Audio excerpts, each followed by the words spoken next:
বিশ্বকাপে নেইমারের বিকল্প নেওয়া হবে না বললেন আনচেলত্তি।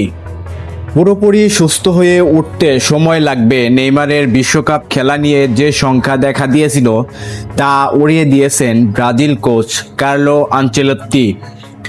আজ সাংবাদিকদের মুখোমুখি হয়ে তিনি বলেছেন, নেইমারের বিশ্বকাপ খেলা নিয়ে সংশয় নেই, তার জায়গায় কাউকে বিকল্প নেওয়া হবে না।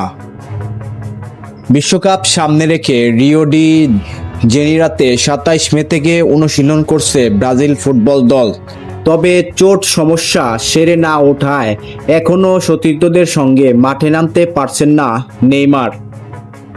কাল পানামার বিপক্ষে প্রীতি ম্যাচ উপলক্ষে নেইমার ও দলের প্রস্তুতি নিয়ে কথা বললেন আনচেলত্তি।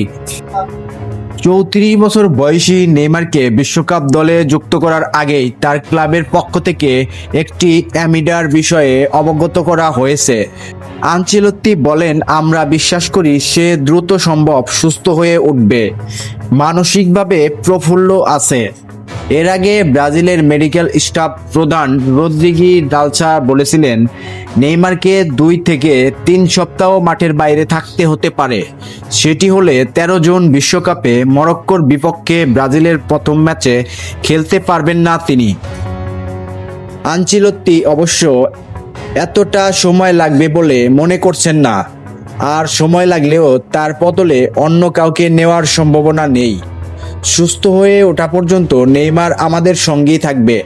আমরা মনে করি সে বিশ্বকাপের প্রথম ম্যাচের জন্যই প্রস্তুত হয়ে যেতে পারে।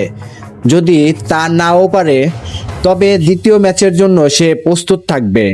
এটা নিশ্চিত যে তার জায়গায় কোনো বিকল্প নেওয়া হবে না।